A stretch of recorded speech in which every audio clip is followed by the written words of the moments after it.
अस्सलामुअलैकुम, आप देख रहे हैं द लास्ट स्टार। मैं हूं हमजा तारड़। मेरे साथ मौजूद हैं राना मोहम्मद अजीम साहब और इस्लामाबाद से हमारे साथ मौजूद हैं साकिब बशीर साहब। नाजरीन, मामला यह है कि 9 मई के मुकदमात में सज़ा के बाद इलेक्शन कमीशन ने मज़ीद 9 मेंबरान जो असम्बली, कौमी असम्बली के भी थे, पंजाब असम्बली के भी और सेनेट से भी, शिबली फराज साहब, उनको डी-सीट कर दिया है, उनको नाअहल करार दे दिया गया है। अब ज़िमनी इंतखाबात यहाँ पर भी होने हैं। एक एक करके पाकिस्तान तहरीक इंसाफ के जो खिलाड़ी हैं वो आउट होते चले जा रहे हैं। नेक्स्ट क्या उनकी पार्टी पोजीशन होगी असेंबलियों के अंदर, सेनेट के अंदर, इस पर बात करेंगे। साथ ही क्या पाकिस्तान तहरीक इंसाफ ये फैसला करने जा रही है कि वो ज़िमनी इंतखाब का बिल्कुल बॉयकॉट कर देंगे, क्योंकि इससे शायद हुकूमत को बहुत ज़्यादा फ़ायदा हो जाएगा। वो जो चाहते हैं वो उनको शायद प्लेट में रख के दे दिया जाएगा। या दूसरा, क्या पाकिस्तान तहरीक इंसाफ ने इस हवाले से सोचा। आज PTI की एहतजाज की कॉल थी, क्या जो बानी PTI ने सोच रखा था एहतजाज उसके मुताबिक हुआ या नहीं हुआ। आज के एहतजाज से पाकिस्तान तहरीक इंसाफ को क्या हासिल हुआ है, इस पर हम बात करेंगे। कश्मीर के नाजायज़ और गासिबाना कब्ज़े को जो आपको पता है कि इंज़माम किया गया था उसकी भारतीय हुकूमत की जानिब से, आर्टिकल 370 और 35A की हम बात करें तो उसको ख़त्म करने के बाद जो सूरत हाल सामने आई थी, उस इंज़माम को 6 साल मुकम्मल हो गए हैं। लेकिन इस साल एक अहम चीज़ ये है कि बहुत अरसे बाद कश्मीर का मामला इंटरनेशनली बहुत ज़्यादा इम्पॉर्टेंट होता चला गया है। जब पाकिस्तान ने बुनियानुम मरसूस के बाद, ऑपरेशन बुनियानुम मरसूस के बाद जो सूरत हाल है, उसमें डोनाल्ड ट्रंप ने बारहा जिक्र किया है और ये कहा है कि ये जो मसला कश्मीर है इसको हल होना चाहिए। इस पर भी बात करेंगे, कुछ दीगर मामलात पर भी हम बात करेंगे। सबसे पहले राना साहब, मज़ीद जो है आज नाअहलियाँ हो गई हैं, सज़ा हो गई थी, ये तो पता ही था कि ये डी-सीट हो जाएंगे, लेकिन अब अहम चीज़ ये है पाकिस्तान तहरीक इंसाफ क्या करेगी आपके ख्याल में। जो पहले एक बात हुई थी कि ज़िमनी इंतखाब का बॉयकॉट किया जाएगा, क्या अब भी PTI इस पर कायम है? बिस्मिल्लाहिर्रहमानिर्रहीम, अस्सलातु वस्सलामु अलैका या सय्यदी या रसूल अल्लाह, अस्सलातु वस्सलामु अलैका या सय्यदी या हबीब अल्लाह। ताजदार ख़त्म नबूवत जिंदाबाद जिंदाबाद। देखिए, आज सलमान अकरम राजा ने एक तो वाज़े कह दिया है कि वो खान साहब को मना लेंगे और खान साहब के आगे सारी तजावीज़ रखेंगे और हम लोग ज़िमनी इलेक्शन लड़ेंगे। ठीक है, ये सलमान अकरम राजा साहब ने कह दिया। सेक्रेटरी जनरल है और फाइनल डिसीजन इमरान खान का होना है, तो वो बानी से मुलाकात जब भी हुई तो उस पर वो एक तरह से कानूनी मुशीर भी हैं, वो सारी चीज़ें सामने रखेंगे, क्योंकि उनका कहना है कि इलेक्शन जीत हार एक अलग बात है, हम अपनी एक मूव बना लेंगे। अच्छा, तहरीक इंसाफ की मूव कायम रहनी चाहिए।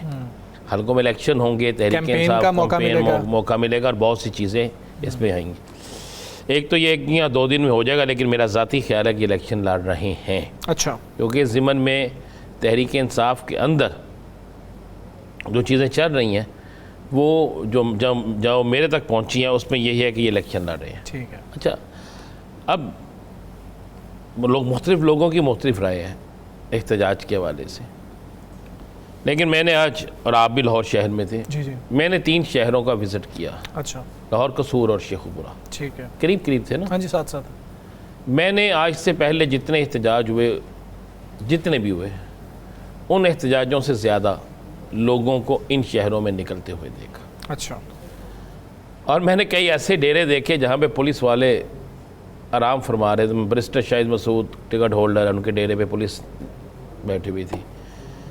खुरम शहजाद विरक MNA है, उनके डेरे पे। अच्छा, इसी तरह लाहौर के अंदर भी, बाकी जगहों पे भी। लेकिन इसके बावजूद भी जब ऐसा माहौल हो, जब पता हो आपको फिर नहीं मिलनी, तो हमारे दफ्तर से कुछ चंद 100 कदम के फासले पर सुबह गिरफ्तारियाँ हुई MPS की जी, मुख्तलिफ जगह पर गिरफ्तारियाँ हुई, ये सारा कुछ हुआ।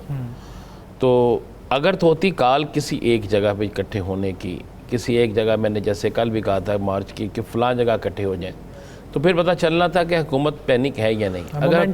अगर हुकूमत पैनिक नहीं थी तो आज अडियाला के रास्ते बंद नहीं होने चाहिए। अगर हुकूमत पैनिक नहीं थी तो अरकान कौमी असम्बली को पार्लियामेंट के अंदर बंद नहीं करना चाहिए था। अगर हुकूमत पैनिक नहीं थी तो पंजाब के अपोजिशन लीडर समेत अरकान असम्बली को नहीं पकड़ना चाहिए था। रेहाना डार को जिस तरह पकड़ के लेकर गए, वो तस्वीर भी सबके सामने है। चले, ये एहतजाज चलता रहेगा, यह एहतजाज होता रहेगा, लेकिन इस, मैंने कल भी कहा था, ना तो एहतजाज से हुकूमतें तब्दील होती हैं, एहतजाज अपना राइट और अपने ऊपर होने वाली ज़्यादती को बावर कराने के लिए कराया जाता है कि ये हमारे साथ हो रहे हैं, और एक प्रेशर बनाया जाता है कि इस प्रेशर को इस तरह किया जाए।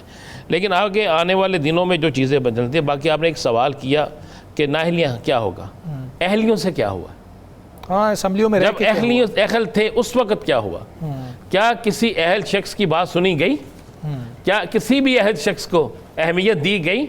क्या किसी भी अहल शख्स को, नाहलियाँ तो अब हुई हैं ना, जब अहल थे तो असम्बलियों के अंदर से जो साकिब साहब अक्सर सवाल करते हैं उठा के ले गए, तो क्या बना? क्या आज से पहले कभी हुआ था हिस्ट्री में? जो नहीं हुआ वो होता रहा। क्या मैं कह रहा हूँ अगले दिनों में 70 बंदे और नाहल कर दें, लेकिन इस कौम को ना पेट्रोल सस्ता दे दें, इस कौम को खाना पीना सस्ता दे दें, इस कौम को अद्वियात सस्ती दे दें, इस कौम को जो है वो सस्ती रोटी दे दें, सस्ती दवाई दे दें, सस्ती एजुकेशन दे दें, सस्ती जो है वो सेहत दे दें, मतलब वो सहूलियात दे दें जो ये कौम चाहती है, कर दें नाहल सबको। बात यह है कि आप कभी सोचें, एक बैठ के सोचें कि जिस शख्स को आप नाहल कर रहे हैं उसको वोट देने वाले कितने लोग थे? अगर किसी को 1,25,000 लोगों ने वोट दिया है तो वो बंदा नाहल नहीं हुआ, वो 1,25,000 लोग नाहल हुए हैं। ठीक है, इसी तरह आपने जिस शख्स को जो दिया। अच्छा, अब इसमें सबको आप मुशावरत, जितने लोगों को आपने सजाएं दी हैं उनमें 99% लोग मुशावरत वाले हैं, ये जो बड़े लीडर हैं, और उस मुशावरत में आप दे रहे हैं। और आपसे कुछ अर्सा पहले आप एक फैसला करते हैं कि जुल्फ़िकार अली भट्टो शहीद जो है उनकी सज़ा गलत थी, यही सुप्रीम कोर्ट फैसला करती है। इसी में कहा जाता है कि जनाब किस तरह मुशावरत, कौन सी मुशावरत, कब उसने की थी, ये ऐसा कत्ल था, कत्ल जमहूरियत का कत्ल था, ये इंसानियत का कत्ल था। तो आज आप जो कह रहे हैं वो किस चीज़ का है? ठीक है, इससे कोई फ़र्क नहीं पड़ेगा। आप जितने मर्जी बंदों को नाहल कर दें, जितनों मर्जी को अहल कर दें, फ़र्क उस वक्त पड़ेगा जब वक्त ऐसा आएगा जिस वक्त में आपको ज़रूरत पेश आएगी, आपको ज़रूरत पेश आएगी। ये जो आज कौमी असम्बली में बार बार आज़म नज़ीर तारड़ साहब बात कर रहे हैं मुज़ाकरात की, आज जब कौमी असम्बली के स्पीकर बुला के कह रहे हैं कि बाहर गेट पे पुलिस खड़ी है, आप ना निकलें, तो इसका मतलब है किसी न किसी कोने में, किसी न किसी की जगह पे सोच मौजूद है कि जमहूरी कुव्वतों को इकट्ठा होना चाहिए। और मैं समझता हूँ कि जमहूरी कुव्वतों के इकट्ठे होने से ही पाकिस्तान की सूरत बेहतर हो सकती है। हमें इलेक्शन में इतनी दूर तक नहीं जाना चाहिए सियासत में कि जिसमें वापसी का रास्ता ना हो। और जहाँ तक एहतजाज की बात है, मैं बिल्कुल कह रहा हूँ कि पहले से जो जहाँ पे जितना हुआ वो पहले से बेहतर हुआ। ठीक है साकिब साहब, एक तो ये एहतजाज के हवाले से भी आप बताइएगा, इस्लामाबाद में आपने क्या देखा या आपको बाकी जगहों से जो रिपोर्ट्स आई वो क्या थी? 9 मई की जो सज़ाएं हैं वो बढ़ रही हैं, मज़ीद नाअहलियाँ हो रही हैं। अब आज़म नज़ीर तारड़ साहब 26वीं तरमीम के हवाले से भी कह रहे हैं कि हम आपके साथ बैठने को तैयार हैं, अभी भी हम इस पे बातचीत करने को तैयार हैं। तो ये सुकुम जो मौजूद हैं, ये कानून के अंदर या जो अदलिया के हवाले से बात होती है, आपको लगता है कि इसका कोई सोल्यूशन मौजूद है? एक तो हमजा एक चीज़ मेरे ख्याल में हमें नहीं भूलनी चाहिए कि आज 5 अगस्त का जो एहतजाज था वो इमरान खान साहब की रिहाई के लिए था। और उस एहतजाज में सिर्फ इकट्ठे होना या लोगों का इकट्ठे हो जाना, ये मेरे ख़्याल में ये काफ़ी नहीं था। या ये है कि बड़े शहरों में लाहौर की जिस तरह राणा साहब बात कर रहे हैं, या पेशावर में हुए, लेकिन पिंडी इस्लामाबाद में अडियाला जेल के इर्द गिर्द जगह उन्होंने रोका हुआ था, लेकिन वहाँ पे भी पार्लियामेंटेरियंस गए या कुछ लोग जो है वो मौजूद थे। को बड़ी एक्टिविटी इन शहरों में जहाँ पे मौसर होना था जिसने, वो हमें नज़र नहीं आई। ये एक एडमिटेड फैक्ट है। और हुकूमत में पैनिक जो है वो जिस वक्त पैनिक थी, मेरे ख्याल में अब तो अडियाला जेल बंद हुआ या लाहौर से कुछ गिरफ्तारियाँ हुई, जिस वक्त पैनिक थी उस वक्त पूरा पंजाब बंद था, पूरी मोटरवेज, जीटी रोड, पिंडी, इस्लामाबाद, लाहौर बंद था, पेशावर से आने वाले रास्ते लेकिन साकिब साहब उसमें एक फर्क था, तो हर रास्ता बंद था। साकिब साहब उसमें एक फर्क भी था ना, साकिब साहब उसमें एक फर्क था, उसमें कॉल इस्लामाबाद की थी, उन सब काफिलों ने इस्लामाबाद जाना था, लाहौर वाले काफिले ने भी, पेशावर वाले काफिले ने भी। मैं वही बात कर रहा हूँ, मैं वो बात कर रहा हूँ कि आज जी आज हमजा हुकूमत की जानिब से जो मुज़ाकरात की दावत दी गई है, बैठने की दावत दी गई है, स्पीकर साहब ने कहा जी MNAs बाहर आप जा रहे हैं तो वो पुलिस खड़ी है, लेकिन दूसरी जानिब इमरान खान साहब क्या कह रहे हैं? वो तो बैरिस्टर गौर को उन्होंने कहा कि भाई बाहर जाएं, कोई टाक शाक नहीं, कोई मुज़ाकरात नहीं, कोई डील नहीं। बाहर जाएं और एहतजाज करें। और एहतजाज जाहिर सी बात है वो उस किस्म के एहतजाज चाह रहे थे ना कि मौसर तरीन एहतजाज हो, हुकूमत आपके साथ आकर बात तो करे ना। मतलब पिछले जो एहतजाज होते रहे, हुकूमत सुबह 7:30 बजे आजम खान सवाती साहब के लिए अडियाला जेल नहीं खुली थी, रात के 11:30 बजे बैरिस्टर गोहर एंड कंपनी के लिए अडियाला जेल नहीं खुली थी।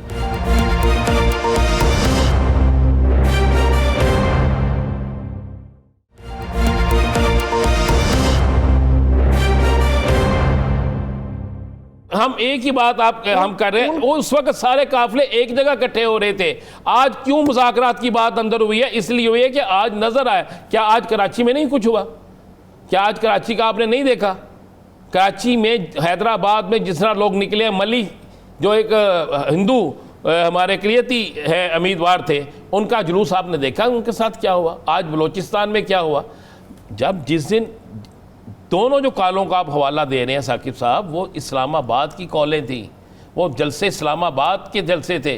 जब ये कोई जलसा होगा तो फिर हम इस पे मिसाल देंगे। जब एक जलसा नहीं है एक जगह का तो हम किस तरह मिसाल दे सकते हैं? जी साकिब साहब। राना साहब, मैं ये कह रहा हूँ कि इतने मुअस्सर थे कि आज मंगल का दिन था, आज रूटीन में मुलाकात होनी थी, मुलाकात नहीं होने दी गई। पिछले में तो अडियाला जेल वैसे बेटैमी खुलती रही है ना। तो बहरहाल ये मेरी अपनी जो है राय है, राना साहब की राय का एहतराम करते हैं। नहीं, मैंने हमेशा आपकी राय का एहतराम किया, यकीन कह रहे मैं एहतराम ही आपकी राय का करते हैं, जो कि आप इस्लामाबाद में हैं। जी साकिब साहब। हमजा, आप जो नाहलियों की बात कर रहे हैं, नाहलियों के हवाले से एक बड़ा ही अहम कानूनी नुक्ता सामने आया है और वो अब्दुल लतीफ़ चतराली के केस में सामने आया है। पेशावर हाई कोर्ट ने उस पर 20 अगस्त तक स्टे भी दिया है। अब वो आगे बढ़ सकेगा या नहीं, मैं अभी उस वाले से कुछ नहीं कह सकता। नुक्ता ये है कि आपको ट्रायल कोर्ट ने सजा दी है, तो कोई भी अगर पार्लियामेंटेरियन है जो वोट लेके आता है, इतने बड़े प्रोसेस से, इलेक्शन के प्रोसेस से गुजर कर पार्लियामेंट में आता है और नुमाइंदगी होती है, एक हल्के की नुमाइंदगी होती है, अगर ट्रायल कोर्ट उसको सजा दे तो उसके बाद फोरम आता है हाई कोर्ट का, उसके बाद आता है सुप्रीम कोर्ट का। तो ये तीनों फोरम जब तक एग्जॉस्ट ना हो, जब तक कि सुप्रीम कोर्ट की स्टैंप ना लग जाए कि इसको जो सजा ट्रायल कोर्ट से हुई थी वो दुरुस्त है, तब तक जो है वो उसको नाअहली के लिए कंसिडर ना किया जाए। ये एक राय या एक कानूनी नुक्ता आप उसको कह सकते हैं, जो पेशावर हाई कोर्ट के सामने अब्दुल लतीफ़ चतराली के केस में रखा गया है। उन्होंने अटॉर्नी जनरल को भी इसमें नोटिस किया। अटॉर्नी जनरल को नोटिस इसलिए किया जाता है कि क्योंकि एक कानून की तशरीह का मामला है, तो इसलिए उनकी मुआवनत जो है वो ले लें। तो अब देखना यह है कि पेशावर हाई कोर्ट या आगे चलकर सुप्रीम कोर्ट क्या इस नुक्ते को तय करेगी। उसकी मैं एक वजह बता देता हूं। अब तो है पीटीआई की बारी। अब जो रास्ता खुला है, वो साद रफीक साहब ने कहा था ना कि जब मलक अहमद खान साहब ने इतनी बड़ी तादाद में एमपीएस के खिलाफ रेफरेंस दायर करने की एक कहानी चली थी, तो उन्होंने कहा था कि वो रास्ता ना खोलें कि जिस रास्ते से कल खुद आपको भी गुजरना पड़ जाए और आपके खिलाफ भी वो इस्तेमाल होना शुरू हो जाए। ये रास्ता खुला है कि ट्रायल कोर्ट से, छोटी अदालतों से सजाएं होना शुरू हो गई हैं और वो पार्लियामेंटेरियन, अपोजिशन लीडर पंजाब, कौमी असम्बली, सेनेट घर भेज दिए गए एक झटके में। तो ये जो रास्ता खुला है, इस रास्ते को जो आजम नजीर तारड़ साहब ने बात की कि हम क्लोज बैठ के बंद कमरों में कुछ लेजिस्लेशन करें ताकि ये चीजें रुकें, तो हुकूमत को भी हो सकता है, कुछ लोगों को कोई ये इस हवाले से हो ज़हन में कि कल हमारी बारी भी आ सकती है। तो इसको तय होना ज़रूरी है। सुप्रीम कोर्ट मेरा ख्याल में तय उसको करे ताकि ये जो नुमाइंदगी है लोगों की, उसको इस तरह बेतौकीर नहीं होना चाहिए। बिल्कुल ऐसी है। ठीक है राना साहब, एक तरफ तो ये कि आप कहते हैं कि एक और रिपोर्ट भी तैयार होती है, जो कोई पाकिस्तान तहरीक इंसाफ का जो मेंबर है या रुकन है या असेंबली में मौजूद है या लीडरान है, वो तैयार नहीं करते, जो अडियाला जेल पहुंचती है। आज के एहतजाज की भी कोई रिपोर्ट तैयार हुई है और महमूद खान अचकज़ई साहब को उस तरफ नहीं जाने दिया गया, उनको भी रोक लिया गया था। तैयार भी हुई है। मज़े वाली बात है। हाँ जी, कि आज एक लीडर ने ना साकिब साहब पुरानी वीडियो शेयर कर दी और उस वीडियो में वो गाड़ी पे मौजूद थे और उन्हें उस शख्स को ये नहीं पता था गर्मी है, सर्दी नहीं है, तो जर्सी उतार लेते से वीडियो। तो वो वीडियो फौरी तौर पर जिनके पास पहुंचनी थी उनके पास पहुंची। ठीक है। फिर 2 MP हैं, वो हमारे दफ्तर से चंद मैं 150 से 200 कदम के फासले पे, जहाँ पे हमारा दफ्तर है, वहाँ से वो गिरफ्तार हुए। तो सुबह जिस वक्त कुदरतन वो गिरफ्तार हुए तो मैं ऑफिस आ रहा था। अच्छा। मैं ऑफिस आ रहा था तो मेरा रास्ता सेम वही है। तो 2 MP भाग कर खुद गाड़ी में पुलिस की गाड़ी में चले गए। अच्छा ऐसी चीज़ें हमने भी उसकी वीडियो बना ली, मीडिया के और भी कुछ लोग थे वीडियो बना ली, और कुछ लोग जो थे उन्होंने अपनी अपनी कार्रवाई डालने की कोशिश की, लेकिन ये सारी चीज़ें होंगी। अच्छा ये एक नहीं, हर सियासी जमात में, ठीक है, कोई एक सियासी जमात ऐसी नहीं है जहाँ पे ये चीज़ें नहीं होती। आज का एहतजाज ख़त्म हो गया, अब 14 का एहतजाज होगा, लेकिन 14 के एहतजाज से पहले जो चीज़ें, जिस तरह भी एक बहुत बड़ी निशानदेही की है साका भाई ने एक सज़ाओं के हवाले से, और अगर वाकई कानून में इसकी गुंजाइश हुई तो फिर हालात बड़ी तेज़ी से करवट लेंगे, बड़ी तेज़ी से करवट लेंगे। और ये भी हो सकता है कि कुछ चीज़ें किसी जगह तय भी हो जाए। मेरे पास तो ख़बर ये भी है कि कोई बड़ी बैठक भी, क्योंकि हमारे मुल्क में बहुत से फैसले जो होते हैं ना वो लंदन में बड़े होते हैं। हाँ, हमेशा लंदन प्लान्स का जिक्र रहता है। लंदन प्लान का जिक्र होता है, उतारने से लेकर चढ़ाने तक तो बहुत सी चीज़ें जो होती हैं, और सुनने में है कि कोई लंदन में भी कोई बैठक हो रही है, और उस बैठक में कुछ चीज़ें तय हो रही हैं। अच्छा, राना साहब, इसमें पीपल्स पार्टी का किरदार बड़ा इंपॉर्टेंट है, क्योंकि अभी 27वीं तरमीम के हवाले से जब बात हुई है, फिर वफाक के किरदार की बात हो रही है, फिर सूबों की खुद मुख्तारी का जिक्र हो रहा है। आज रज़ा रब्बानी साहब ने भी इस हवाले से कहा। मैं इसी भी आने लगा, आप ज़रा गौर कर लें होने क्या जा रहा है। साकिब साहब तो मौजूद थे वहाँ पे। खोखर साहब की प्रेस कॉन्फ्रेंस जितने टीवी चैनल्स ने जितनी लंबी चलाई, इतनी अपोजिशन की प्रेस कॉन्फ्रेंस नहीं चलती जी। रज़ा रब्बानी साहब जो बात कर रहे थे वो एंटी गवर्नमेंट बात थी ना, और रज़ा रब्बानी साहब की प्रेस कॉन्फ्रेंस जिस तरह चलाई गई तमाम टीवी चैनल्स पर, और जितनी लंबी चलाई गई, हालांकि रज़ा रब्बानी उसके पीपल्स पार्टी के अंदर बागी लोगों में शुमार होते हैं जी। रज़ा रब्बानी बहुत सी चीज़ों पे इख्तलाफ भी करते हैं। जब ये ऐसी चीज़ें होना शुरू हो जाएं तो आप एक बात जहन में रखिएगा कि किसी के ख़िलाफ़ एक पूरी चीज़ तैयार हो रही है, पूरी एक चीज़ तैयार हो रही है, और जब वो चीज़ तैयार हो रही है तो वो उन्हीं के लोगों से या उनके मुखालफिन को मौका देकर वो एक FIR लिखनी होती है ना, उस FIR में दफात लगानी है, FIR की तहरीर बनानी है, तो ये सारी चीज़ें तैयार हो रही हैं। दूसरी एक अहम तरीन शख्सियत पाकिस्तान की में बड़ा नाम है, उसके गिर्द जो बड़ा घेरा तंग हुआ है, उसमें भी बहुत से लोगों के बहुत सी चीज़ें बेनकाब, हम समझे इशारतन जो कुछ नीलामियों भी हैं, कुछ और चीज़ें भी हैं, तो उन्होंने किस किस को गिफ्ट दिए थे और उनके साथ पार्टनर कौन कौन थे और कौन कौन सी जगह पे किसने क्या क्या चीज़ हासिल की थी। बहुत सी चीज़ें बहुत सी जगह पे आ गई हैं, और मुझे लगता है कि आने वाले दिनों में कुछ घेरा तंग होने वाला है और कोई 5-6 लोगों पे, और इसीलिए बहुत से लोग चाहते हैं कि हम इकट्ठे हो जाइए, ये न होवे कि छुरी फेरी जाए। जी साकिब साहब, ये जो 27वीं तरमीम पे आपने भी कमेंट करना है कि पीपल्स पार्टी से दूरियां हो सकती हैं, क्योंकि 18th अमेंडमेंट का बहुत क्रेडिट लिया आज तक पीपल्स पार्टी ने।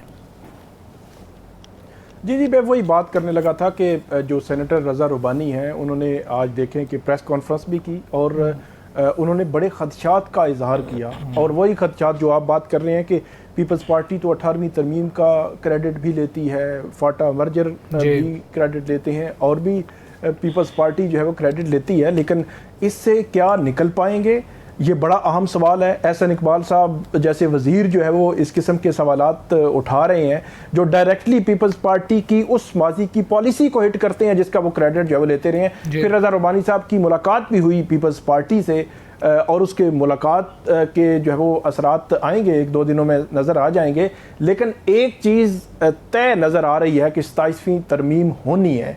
अब उसमें देखना यह है कि जो आज़म रज़ीक़ तारड़ साहब ने आज अपोजिशन को या PTI को ये कहा कि आए बैठते हैं, 26वीं आईनी तरमीम में कुछ है तो उसको देख लेते हैं, तो क्या उन्होंने बिठा कर ये तो नहीं कहना कि 26वीं में ये है वो 27वीं में ले आते हैं और 27वीं में ये चीज़ें भी ले आते हैं, और उसमें जो लेजिस्लेशन है, सूबों के पास इख्तियारात हैं, जो कानून साजी सूबों ने करनी है, वो मरकज़ में बहुत सारी तब्दीलियाँ उसमें आनी है। मेरे ख्याल में आइंदा आने वाले दिन बड़े अहम है। देखें, ये क्रेडिट हमें हमारे प्रोग्राम को जाना चाहिए। हाँ जी साकिब साहब, हमने ही कहा, बहुत से लोग कहते थे 27वीं तरमीम नहीं आ रही, कहते बात ही नहीं हो रही, तो हमने कहा था कि हम शर्त लगाते हैं कि 27वीं आईनी तरमीम आएगी। तो अब तो इसकी गूंज भी इतनी ज़्यादा हो गई है कि अब हर शख्स ये कहना शुरू हो गया। बिल्कुल ठीक है, ये हम बारहा बात करते रहे हैं 27वीं तरमीम के हवाले से। अब देखना यह है कि क्या हुकूमत पीपल्स पार्टी को मना पाती है और फिर क्या अपोजिशन की जो दीगर जमातें उनको अपने साथ शामिल कर पाएगी या नहीं कर पाएगी। कुछ दीगर मामला पे बात करेंगे, यहाँ पर एक ब्रेक लेंगे, वापस आते हैं।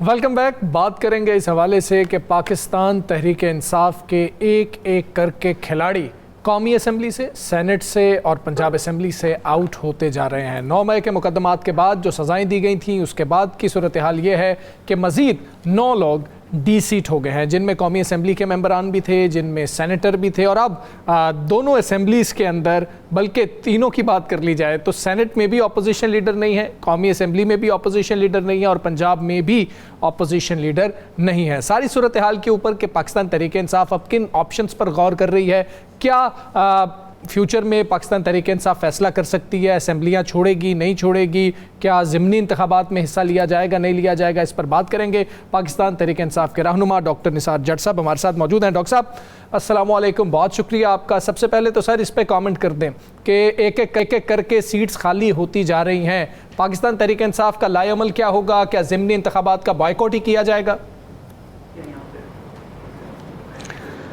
जी बहुत बहुत शुक्रिया आपका। मैं समझता हूँ कि जो 9 मई के जो मुकदमात हैं, जब ये इनका अंदराज हो रहा था उसी वक़्त ये एक तस्वर पाया जा रहा था कि ये सियासी मकासद के लिए 9 मई के मुकदमा जो है इनको इस्तेमाल किया जा रहा है और वही मुकदमा जो है फिर असरअंदाज हुए इलेक्शन में। और इलेक्शन में अल्हम्दुलिल्लाह लोगों ने 9 मई के इस सारे वाक़े को जो है रिजेक्ट किया, मुस्तरद किया।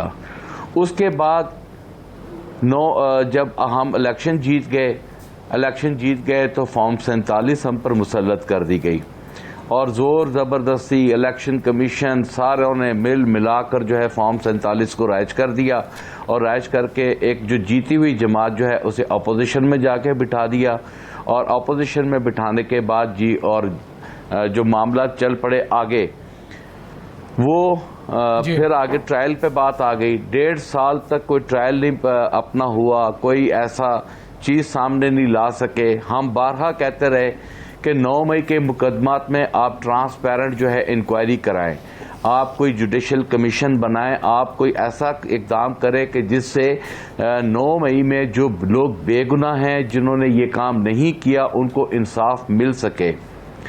अल्टीमेट वो भी ना हो सका और अब जो सज़ा सुनाई गई है वो इस बात पर सुनाई गई है कि जी एक पुलिस ऑफिसर जो हैं वो इमरान खान साहब के घर में छुप कर बैठे हुए थे, लिहाजा मीटिंग हो रही थी और उन्होंने सारा ये समाअत किया और समाअत करने के बाद वो एविडेंस बन गए और उस एविडेंस के ऊपर जो है वो 9 मई के मुकदमात में बिल आखिर हमारी जो सीनियर लीडरशिप है उनको जो है आज इलेक्शन कमीशन ने डी नोटिफाई कर दिया। मैं समझता हूँ कि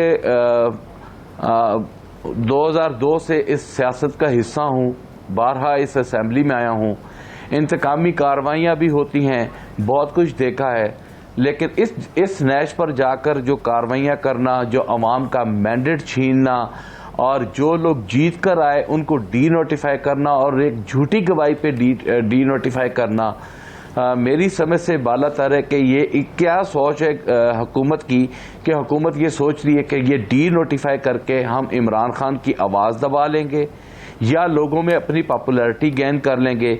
मेरा ख्याल है आज की हुकूमत जो है जितनी वो अपना अवाम की नज़रों में जो उनके हालात हैं, अगर मैं खुलकर बात ना भी करूं, दबे लफ्ज़ों में भी कहूं, तो मेरा ख्याल है कि हुकूमत की जो रिट है वो बिल्कुल इस वक्त हुकूमत जो है वो दिखाने में नाकाम जा रही है। डॉक्टर साहब आज डॉक्टर साहब आज आपकी मीटिंग हुई स्पीकर से, उस मीटिंग में क्या तय पाया? आजकल आपको बड़ी ऑफर्स की जा रही है कि बैठ जाएं, बैठ के मुज़ाकरात करें, क्या इस मीटिंग में कोई मुज़ाकरात के हवाले से हुआ? मीटिंग के बाद आपके लिए गेट बंद कर दिया गया पार्लियामेंट हाउस का, तो ये क्या मामला हुआ सर? जी राना साहब, हुआ इस तरह था कि अपना हमारे जो आमर डोगर साहब हैं उन्हें मैसेज आया स्पीकर साहब की जानिब से, क्या मेरी बात सुन के जाएं, और बाद हमें भी पैगाम आया कि आप हमारी बात सुन के जाएं। जब हम वहाँ गए तो उन्होंने कहा कि जी बाहर पुलिस भारी नफरी जो है वो लग चुकी है और वो पीटीआई के अरकान को जो है वो गिरफ्तार करना चाहती है। हमने कहा जी वो क्यों गिरफ्तार करना चाहती है? उन्होंने कहा जी वो क्या आज आप लोगों ने अडियाला जाना है? हमने कहा जी अडियाला जाना कोई जुर्म तो नहीं है, हम सारे पार्लियामेंटेरियंस हैं, हमने सेशन अटेंड किया है। आज 5 अगस्त का है, कश्मीर के हवाले से हमने रेजोल्यूशन करारदाद पास की है। Now we are moving towards the Adiala jail, वो भी पीसफुल तरीके से। हम वहां पर जाकर आज 5 अगस्त को 2 साल हो रहे हैं हमारे लीडर को जो है वो अनलॉफुल तरीके से जेल में पड़े हुए हैं, और अगर हम वहां जाकर उनके साथ इज़हार यकजहती के लिए खड़े होकर हम आवाज उठाते हैं तो इसमें हर्ज ही क्या है? बहरहाल हमें तो बड़ा अफसोस हुआ कि बाद पता चला कि जी गेट बंद कर दिए गए हैं और असेंबली की जो है सिक्योरिटी वहाँ वो भी पहुँच गई। हम वहाँ गए गेट पर तो उन्होंने स्ट्रेट वे रिफ्यूज़ किया कि जी सॉरी हम कोई गेट नहीं खोलेंगे। मैं समझता हूँ कि आज की तारीख पे पाकिस्तान की पार्लियामेंट का पार्लियामेंटेरियंस पर इस तरह गेट बंद करना, मैं समझता हूं कि यह भी हुकूमत की एक बहुत बड़ी नाकामी है, बहुत बड़ी। किस मुंह से हुकूमत कहती है कि आए बैठकर चार्टर ऑफ डेमोक्रेसी करें? इन हालात में इनके साथ हम चार्टर ऑफ डेमोक्रेसी करें जिनकी वैल्यू कुछ नहीं है, कि एक ऑफिसर आया और उसने नेशनल असेंबली के गेट बंद कर दिए, और मैं हैरान और हम सब हैरान, और फिर हम बदजिद हो गए। हमने कहा जी कि जी ठीक है आप गेट बंद करें, जो भी करें, हमने तो अडियाला जाना ही जाना है। और फिर उसके बाद स्पीकर साहब के चेहरे पर जो हमने बेबसी देखी, हमें उसका भी बहुत अफसोस कि अब करें क्या। बिल आखिर फिर स्पीकर साहब ने क्या किरदार अदा किया क्या नहीं किया, पता चला कि जी नफरी जो है वहाँ बाहर से हट गई है, और फिर हम एक एक करके जो है वो फिर अडियाला जेल की तरफ गए, और रास्ते में नफरी जगह जगह पे लगी हुई थी और किसी ने हमें आगे नहीं जाने दिया। जी साकिब साहब। डॉक्टर साहब ये बताइएगा कि आप फिर अडियाला जेल के बाहर पहुंचे, किस जगह पे पहुंचे, और इसके अलावा जो आप बात कर रहे हैं स्पीकर कौमी असम्बली, आपको याद होगा कि अक्टूबर में ये या सितंबर में पीटीआई का एहतजाज था, तो पार्लियामेंटेरियंस पार्लियामेंट हाउस के अंदर से गिरफ्तार हुए थे और रात गए वो कॉलें कर रहे थे स्पीकर साहब, लेकिन उस मामले का कुछ नहीं हुआ। अगर उसका कुछ हो जाता तो आज मेरे ख्याल में आपको ये एतराज़ात ना करने पड़ते। एक तो ये बताइएगा कि वहाँ जाकर आपने किया क्या है अडियाला जेल के बाहर। दूसरा, कल भी हमने इस पे बात की, आज फिर आपके सामने वो सवाल मैं रख रहा हूँ। अक्टूबर और नवंबर के आपके एहतजाज बहुत मौसर थे, आपके उस एहतजाज से एक हफ़्ता पहले हुकूमत पैनिक में थी, और एहतजाज वाले दिन तो हुकूमत को समझ नहीं आ रही थी, लेकिन आज रिलैक्स थी। क्या असर हुआ आज के एहतजाज का, आप क्या समझते हैं? जी मैं पहले तो आपको जो माजी का एक जो वाकया नेशनल असेंबली में हुआ था, हमारे अरकान को गिरफ्तार किया था और बदकिस्मती से पार्लियामेंट के अंदर से गिरफ्तार किया था, और वो भी धक्के मारते हुए लेकर गए थे और बाइज्जत तरीके से नहीं लेकर गए थे। और उस पर बिलावल भुट्टो साहब ने कहा कि जी कमेटी बननी चाहिए, हम आइन की बालादस्ती चाहते हैं, पार्लियामेंट की सवर्निटी चाहते हैं। खुर्शीद शाह साहब को जो है उनका वो हमने मुंतखब किया चेयरमैन, बदकिस्मती से उसको टच ही नहीं किया गया और 26वीं आईनी तरमीम जो है उस कमेटी की आड़ में हम पर मुसल्लत कर दी। और दूसरी बात, हम आज यहाँ से निकले तो बैरिया टाउन के करीब जो है वो हम सबको रोक लिया गया और वहाँ से आगे हमें नहीं जाने दिया गया। फिर वहाँ से मुतबादल रास्ता लेकर चक्री पर पहुँचे, जहाँ पर अलीमा खान साहिबा और दीगर उनकी बहनें जो है वो वर्कर्स का इंतज़ार कर रही थी, और वो अभी तक वहाँ पर बैठी हुई हैं मेरी इतला के मुताबिक, और वो डिमांड कर रही है कि हमें हमारे भाई से मिलाया जाए, लेकिन अभी तक मिलाया नहीं गया। आपका एहतजाज मौसर हुआ या नहीं हुआ नवंबर और अक्टूबर की तरह? देखें, अपना मैं आपको एक बात बताऊं, मेरी पर्स जो कह रही है अभी इसकी तो फीडबैक्स अभी आना शुरू होंगे, लेकिन आज लाहौर और सिंध में और दीगर इलाकों से जो अच्छी रिपोर्ट्स आ रही हैं कि वकला बरादरी और काफ़ी अच्छा। और दूसरी बात, ये एहतजाज की 5 अगस्त की कॉल जो आज थी, आज से 4 दिन और 5 दिन पहले से पुलिस ने हमारे घरों पर रेड्स करना शुरू कर दिए, हमारे डेरों पर आकर बैठ गई। हमारे पास उनकी तस्वीर हैं, और उन्होंने खुद खड़े होकर खिंचवाई है कि जी बिल्कुल खींचे जी, हमारी, हम डेरे पर बैठे हुए हैं, हम डेरे की एक्टिविटीज़ को बंद कर रहे हैं। हमारी तमाम एक्टिविटीज़ को बंद किया गया, हमें घरों से बेघर के, हमारे कारकुनान के घरों पर रेड किए गए। अगर हुकूमत बुखलाहट का शिकार नहीं है तो ये क्यों किया और आज गेट क्यों बंद किए? मेरा ख्याल है कि मरियम बीबी का एक मैं उनको आज याद कराता हूं, उन्होंने एक स्टेटमेंट दी थी कि जब हालात इस तरह के पैदा हो जाएं तो समझ लें कि गवर्नमेंट के दिन गए। तो मेरा ख्याल है कि आज के हालात को देखते हुए मैं आज रिप्लाई करता हूं कि इनके दिन गिने गए हैं। ठीक है डॉक्टर निसार जट साहब, बहुत शुक्रिया आपका, आपने हमें वक्त दिया। कुछ दीगर मामलात पे बात करेंगे ब्रेक के बाद।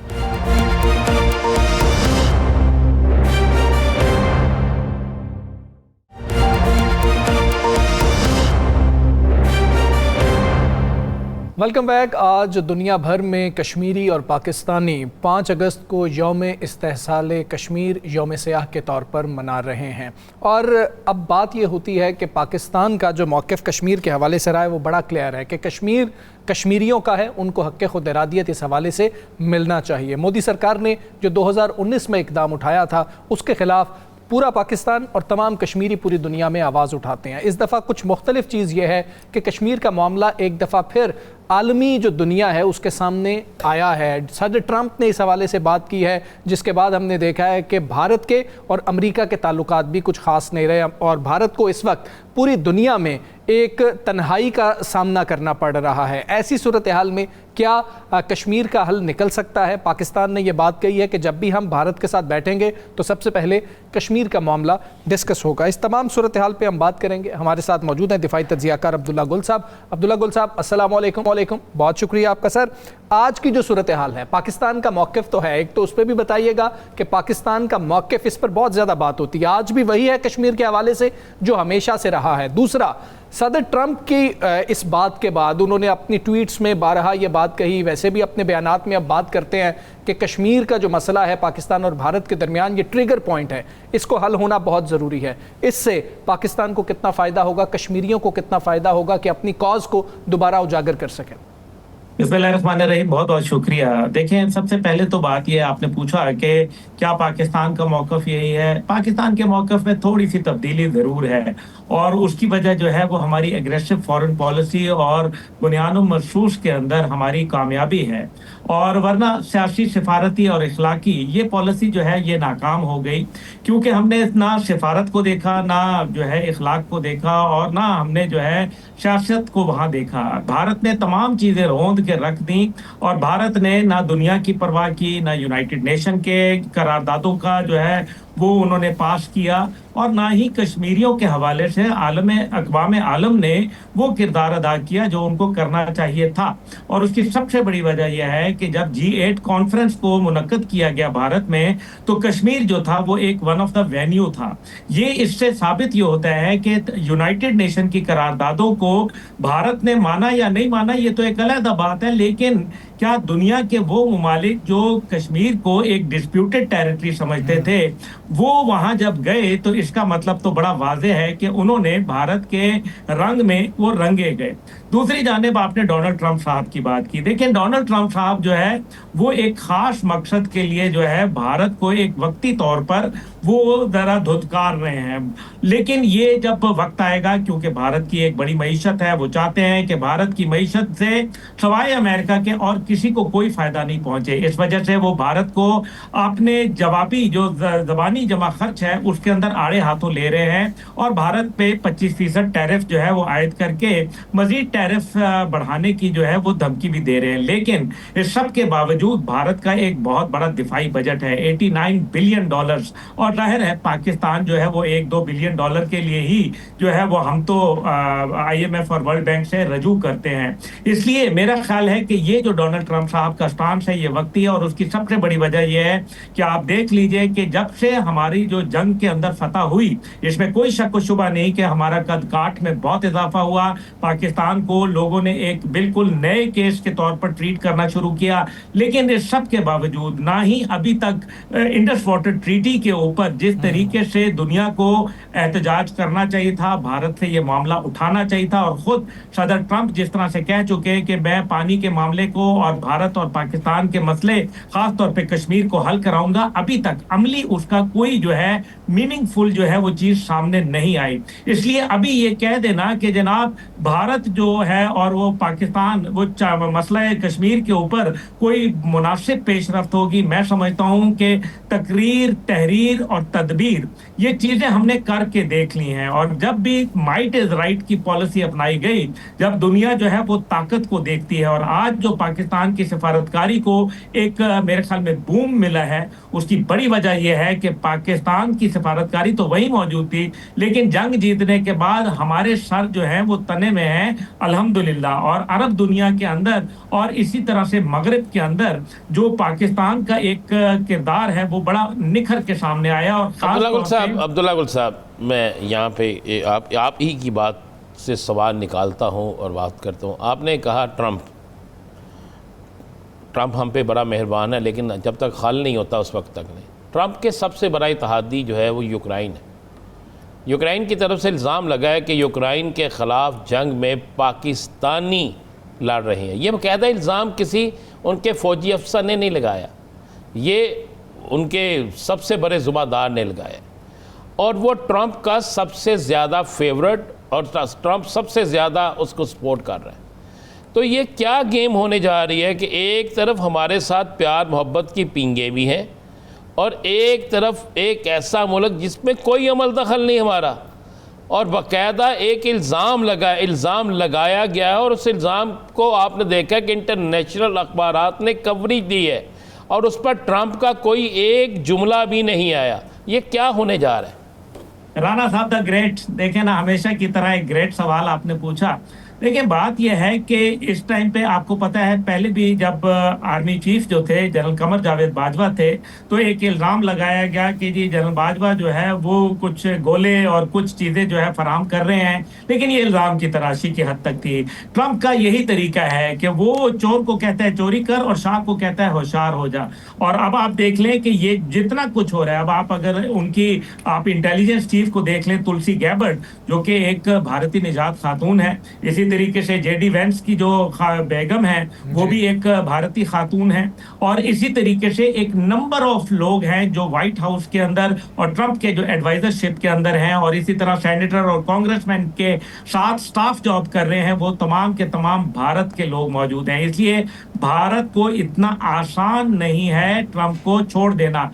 30 साल से ज्यादा हो गए कि उनकी पॉलिसी कॉन्डोलीजा राइस से लेके हिलरी क्लिंटन और आज तक जो है उनकी प्रो इंडिया है। हाँ, ट्रंप साहब ने उनको आड़े हाथों लिया है, लेकिन दूसरी जानिब पाकिस्तान के ऊपर ये इल्जाम लगा देना कि पाकिस्तान जो है उस जंग में बराह रास्त जो है उसके शहरी लड़ रहे हैं, ना हमारी शक्लें मिलती हैं, ना हमारी जबान का उनसे कोई ताल्लुक है, ना इलाकाई जो हमें जो जाहिर है कुदरती तौर पे जो चैलेंजेस हैं, एनवायरमेंटल चैलेंजेस हैं, टेरेन चैलेंजेस हैं। मेरे ख्याल में ये एक महज इल्जाम है, लेकिन इसका मतलब यह है कि ग्राउंड प्रिपेयर किया जा रहा है पाकिस्तान के खिलाफ, और जो इंडियन लॉबी है वो एक दफा फिर वहां सर उठाने लग गई है। और लगता यह है कि पाकिस्तान को अगर इंडिया को वो बढ़ा ना पाए तो कम से कम पाकिस्तान को न्यूट्रलाइज करने में कोई किरदार अदा करेंगे। लेकिन राणा साहब, आपको याद होगा कि $700 मिलियन हमारा कोएलिशन सपोर्ट फंड था जो अमेरिका खा गया और पैसे नहीं दिया।